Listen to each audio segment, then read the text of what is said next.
All right, so here's where we get into the real bread and butter of the practice. Well done. You made it through the wilderness warm up. You've woken up the voice. And now we're going to plug it into something real. We're giving voice to what's stuck, what's unsaid, or what's simmering under the surface. So, as I mentioned in the first module, the idea is to connect the sounds you're making to a personal theme or topic in your own life. So, step one is picking something to work with. Now, this doesn't have to be something big or deep or dramatic, but the important thing is that it's something real, something genuine, something that's truly alive in your system. Really important note is that I really don't want you to pick something traumatic with a capital T, because in this practice, you will be reconnecting to the emotional charge of the event, the situation, re entering the feeling, perhaps even sliding into the full story. And with traumatic events, this could be more harmful than beneficial.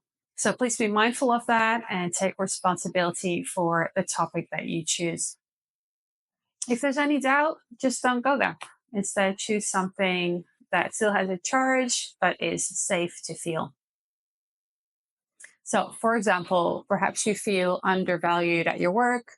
Perhaps you have difficulty communicating your needs, asking for help, or it could be something much smaller and more specific, like a recent little argument you had with somebody, or it could be something petty, something you might even be embarrassed to admit that it disturbs you. And if you're feeling totally blank, just choose a pet peeve. I don't know, like people cutting in line, people chewing and slurping, driving slow in the fast lane, people hovering over your desk while you're working, clipping nails in shared spaces, phone zombies, and so forth.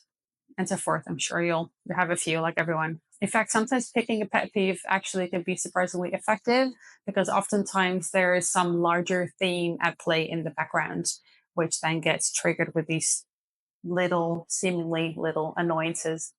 So, whatever it is, think of an area of your life that's workable, where there's some tension, where there's tightness or something that's spoken, something that you have difficulty expressing, vocalizing for whatever reason. Once you've got something, name it, say it out loud, write it down, hold it in your mind, visualize it as best as you can. And this will then be your anchor for the sound practice. And remember, this is a self help practice. This is self care. This is not therapy. We're not trying to solve it right here and now in a session. But it does really help to tether your voice to something real and personal. Otherwise, you're just making noise, literally. So when you found the thread, give it a moment and sit with it for a little bit. Let the theme settle in your body, like planting a little seed of intention. You bring the situation to mind.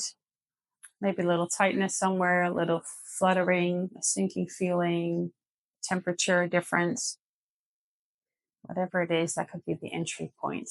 And we'll build on that